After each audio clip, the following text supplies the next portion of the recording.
And when we were doing this, it wasn't really like that. I mean, you felt those pressures because we're human, I suppose. But it really did feel like it was like, okay, well we've learned something from this thing, doing this together in this way, which we've never done in that way. We've worked together or worked in the same space, or liked what each other do or whatever. But it kind of felt somehow, actually, because it wasn't like a result, like a big slap on the back moment, it felt kind of rewarding, because it really, I think it really helped us into the next stage, where we were really determined to try and get something concrete and somehow engaging, even though we'd kind of come at it without having a particular expertise or a particular knowledge or a particular passion. We didn't really have any real angle on the ideas around global warming or around rising sea levels or around creation theories or anything like that. But we kind of generated a situation that we felt, actually I think all of us felt really passionate about, and really engaged and passionate about seeing what it could show us and whether there were any signifiers that we could kind of somehow take from all this information and translate into this art piece or sound work or whatever you want to call it, so that almost like the artwork could give us something in itself, it could actually feed back to us from all this information. So it's like almost that absorbent thing is really important. I kind of was thinking, funny enough, someone said about a sponge, about somebody else, and I was thinking, I can relate to that, because I kind of feel that I need to be a bit of a sponge and to kind of soak all sorts of different things up without any preconceptions. Yeah, we took a lot of new things happened in that project actually. I mean, I sort of made my debut as a video artist, not, but I started, actually used, played around my iPhone and provided the visual material in a moving image form, which worked for that moment, really, didn't it? It was all raw materials. That's right from my point of view. It was all raw materials for creating, coordinating work. Basically, a background, atmospheric element to the installation, because it was changing every week, and so I'd have to come up with, given all the raw materials that Naomi and David give me every week, their collected materials. And I suppose my job was to turn it into some sort of cohesive, loopable piece which would complement what was going on visually, and the objects were being added to the room every week, and it was changing. So you'd see something different every week, and hear something different every week. Yeah, so I was collecting little, bits of sound, sending them through. David was making David bits was of actually sound, making on his amazing gadget stuff. Yeah. And then you. I was adding my collected sounds, very processed sound. Well, I mean, one thing I thought I could do, and I don't know what you guys think actually, but I can actually, and I think Catherine Eiko wanted us to play you some excerpts from the resulting piece.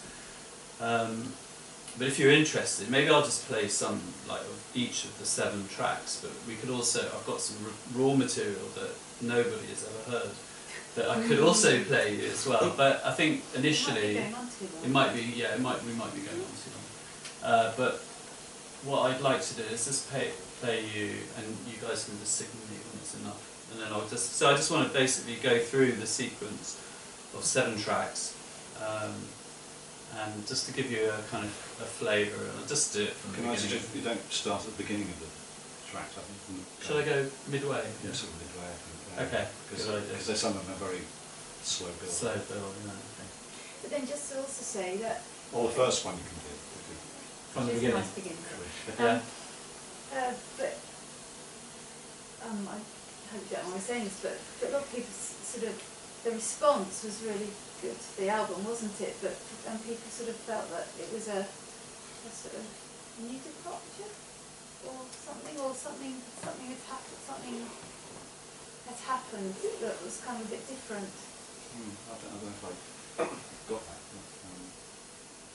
Did you see where it's kind of a couple of reviews? Because I mean, obviously he's the famous one, we're not remotely, but so you know, the album got a lot of coverage, and I love things that have at least two functions. Well, obviously, the main function was as a sort of atmosphere for the installation, but the more I worked on it, I found myself giving them structure, almost symphonic structure, so that there is a beginning and it's not just continuous noise. That's why I thought it might be interesting to not to start Go going from the from beginning, yeah. Well, we'll start with the beginning of the first one, Yeah. and then we'll go kind of halfway through the other ones, and just give me a signal when it's too much.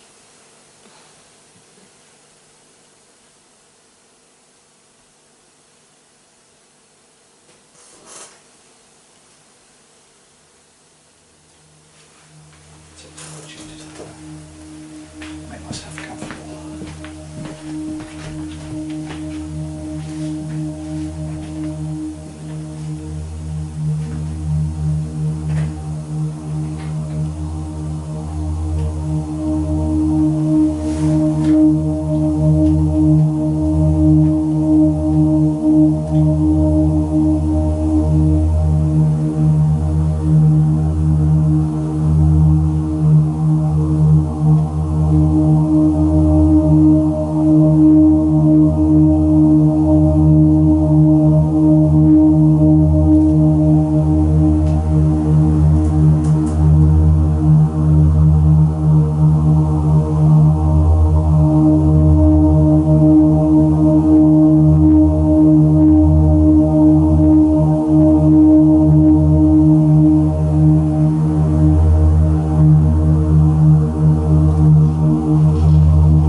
Is the volume okay? It's not too high? I mean, it's Great. a bit down? That's good. That's good. It's meant to be kind of quite in your face.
So, I mean, obviously I think the shortest track is like 7 minutes, and maybe the longest is 13 minutes or something like that. I think they're longer than that. I mean, on the album they're shorter, obviously. Yeah. But, for the purposes of the installation, they were longer. 50 minutes. Yeah. I mean, so obviously we're just playing you a small, even though it might be like 2 or 3 minutes, it's a small section from each track.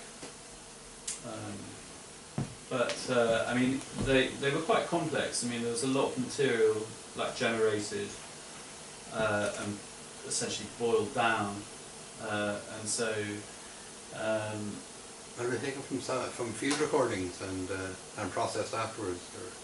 The kind of material, the computer wasn't really used in terms of generating, was it? I mean, no. So what iPhone recording some of them. Yeah, we had like so we just have like Naomi uses her iPhone. We use like portable hard disk recorders. Yeah.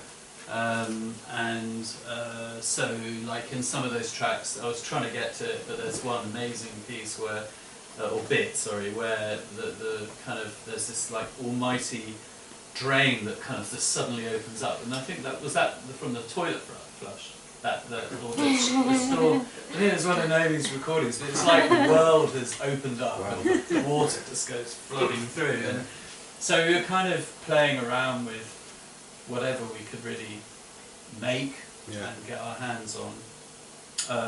A lot of the kind of electronic stuff was just generated with like basic electronics. Bruce was using his electronics and I was using mine. And I think also we were kind of like, there was this kind of loop going on, so you kind of, the hardest one in a way was the first one, and then somehow by listening to the first one, then that would help you generate new material and pull material together.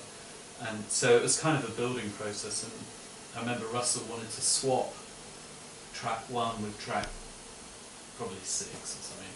And we kind of said no, because even though it probably might have been better, I don't know if it would have been better for the sound of the album, it was kind of true to the way we kind of stuck to how it happened.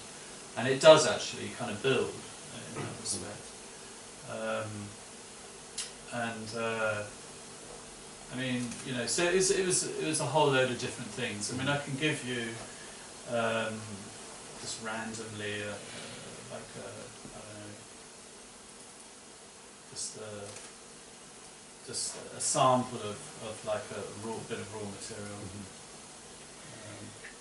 which may or may not have been used. I mean, that's the thing. Some things, this might be quite loud.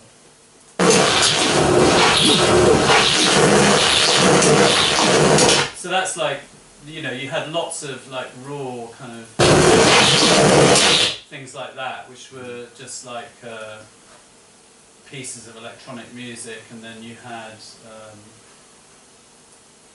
other things, like I said, that would be maybe recording a kettle boiling, that kind of thing.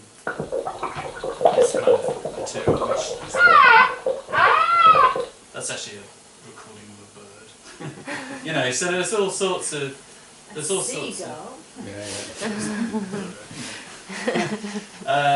you're kind of taking whatever you could from wherever you could. Really. And we didn't have any particularly high tech equipment, but I think that really the most important thing was this dialogue that had been going on, and that's kind of what I feel. I kind of feel that the resulting tracks were really quite rich and dense and interesting, and it's like I kind of feel we couldn't have done them without going through this quite long process of sticking with the idea and going through various manifestations and experimenting and what have you, and that then enabled us to work in a very focused way with real kind of strict deadlines, and to actually come up with something that kind of stood on its own, I think. Well, it was 7 weeks. Very intense, yeah. And we didn't know if it could have been a disaster if you set yourself that task. you know, what happens if it just all starts going wrong halfway through, or you don't know, you know. So I think we were also a bit lucky in that respect.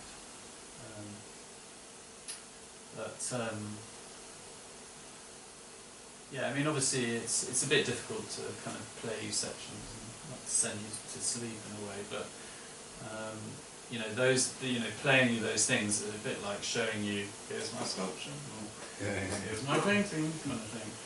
I think you know, also we did have the intention of, you know, we really did want it to exist as a sound thing beyond the installation, so that it wouldn't be, so it wasn't conceived. I mean, it operated as something within the installation, but we were already, before we did it, thinking about creating something that would exist on its own. I think that's quite important. We didn't know if that would happen, but we were thinking like that, so that it wasn't reliant, or wasn't just a document. It was actually a thing in itself. Well, the CD was different again from what went on. Yeah, it was slightly different. Yeah. Because then you had the Russell.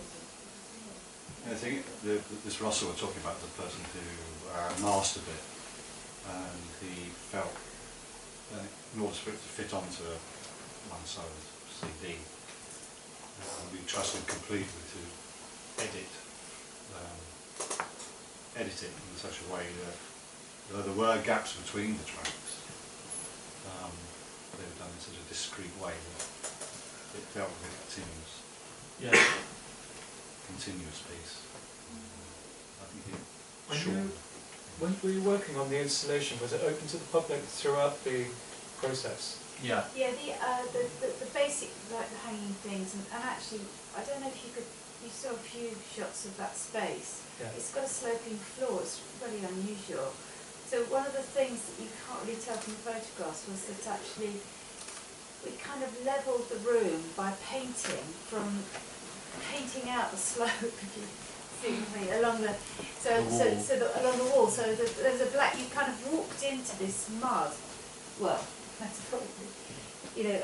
I suppose the black line probably went up about this high, wasn't it, in the end? Because it's quite a steep slope. So you kind of walked into this.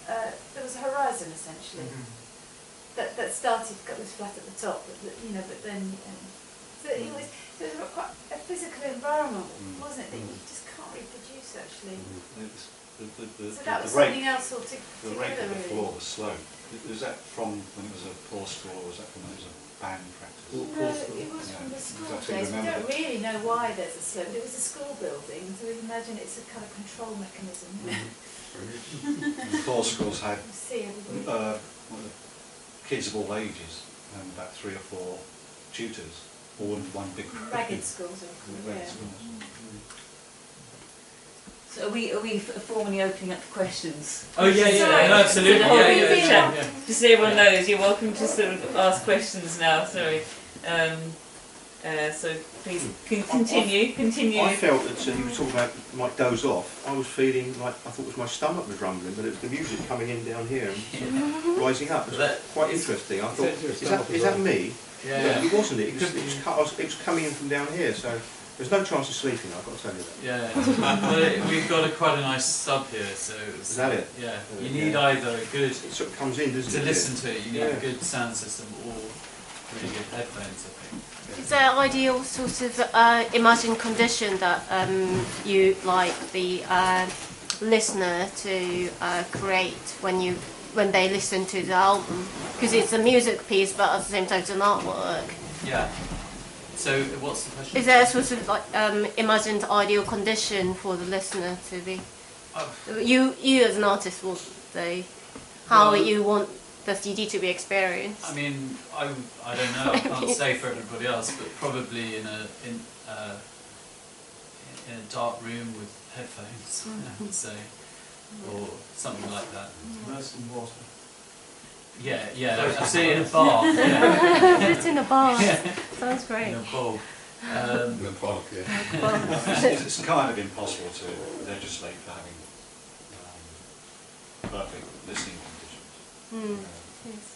But you know, because the sub harmonies are really good, you can miss an awful lot by having, like any noise, any music, any sound, anything, having the full frequency around it is nice. Important, Sizable. really. Yeah, I mean, obviously it would be great if people were able to listen to it in the environment that we had the installation, because obviously that was it could, I mean, that could have been improved, and we had limitations there. You really. could recreate that. You could actually sort of recreate an environment, couldn't you? An ideal environment in which to listen, which would be something else again for you, wouldn't it? Yeah, but it Good does work write- well. It's good writing music. Yeah, but also I suppose you know there's the whole context of you know, the information about it and the title and the tracks and that kind of thing. So immediately people know that it's not just an easy listening piece, that it is actually about some kind of I suppose you could say serious issues, and that we were, rather than kind of coming along and telling people you shouldn't do this kind of thing, we were just responding to the fact that there are all these possibilities out there about this phenomenon, and that we were basically kind of in a way trying to create some kind of universe in which those ideas could kind of bounce around. So it's a very romantic response, really, wasn't it? Let's face it.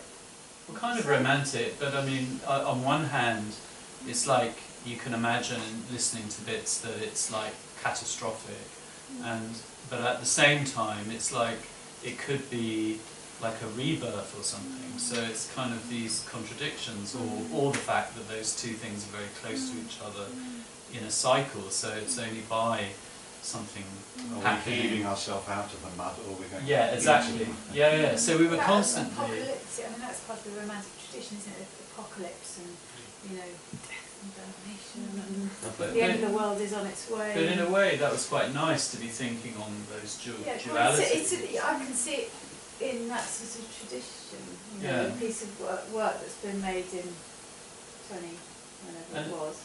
It is kind of like that idea around mythology and about how you interpret why things are happening, and so I think we were having quite a lot of fun with that, because in a way it's like, well, there's suggestions that these things are happening because of man and the way we're treating the environment, but at the same time there's all this kind of mythology that kind of explains these things for different reasons, and so.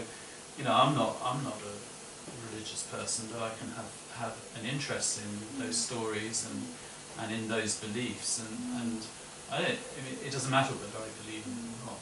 It's kind of as long as other people do, or as long as there are arguments and discussions, then it's kind of interesting, and so I think all of us were kind of without any kind of prescriptive position, we were kind of engaged in. Kind of in a way that I didn't think I would be, or would ever get. And I love the fact. Sorry, can you tell me when the work was produced? When was this? When did we make it? Yes, when did the installation happen? Yeah, well that was... the painting, the first performance, that was May 2011, and then the installation in London, the painting thing happened in Suffolk, and was using source material from that coast. And then when we moved to London, then the source material got expanded with stuff from the London environment, and that was October 2011. And then the album was released last September 2013. Can you tell me as well, when you're painting the wall and I could see a few words coming out every now and then, was this an improvised, impulsive reaction? It was improvised. Good. But they were slightly, predictable words, perhaps. But, could you read any of them? Earth Station. Earth Station. Yeah. Civilization was there, wasn't it? Yeah, they weren't sort of, they were a bit sporadic and came out. Yeah. Well, like the overwriting and then the overpainting. Yeah. Yeah. So it was this sort of obliteration, obliteration going on, really. But it still was contained within, you know, the black surface. It's still remain there. Exactly. Yeah. It's amazing actually what that simple action of painting the walls white, turning white walls to black, it's changed the space really dramatically, didn't it? It's extraordinary. And I kind of feel that when we levelled out the second space, again with Black was black emulsion, black same emulsion. thing. Black emulsion. So basically it was like this, in a way, this is my personal interpretation, but it was like with the first space, it was like a water level mark, you know, the way we were changing the space and making a different level.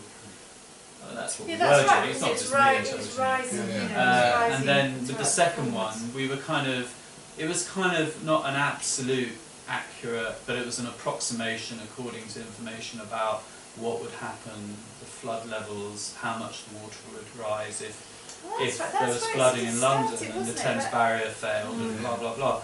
So we actually were also thinking about this new level, again another very simple reference, using paint to physically change the space, and obviously we were also curing this slope as well.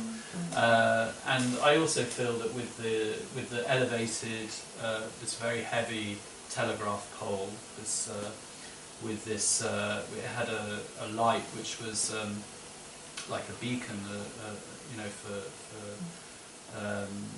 shipwrecks and things like that, large immersed objects, and so it's like a proper professional kind of device that had this very powerful flashing beam which cast this orange light into the space. So actually the rhythm of that, because that was on a timer, so that would go, I think it was 11 seconds or something. Yeah. Was that you know, gave, again, it sort of made it a living environment, you know, moving environment. And then these suspended sticks, which were kind of again, kind of just hovering above, at the water level. They were at the water level, weren't they? Yeah. And then this pole, which was actually like, you know, probably a ton weight, just floating there at an angle.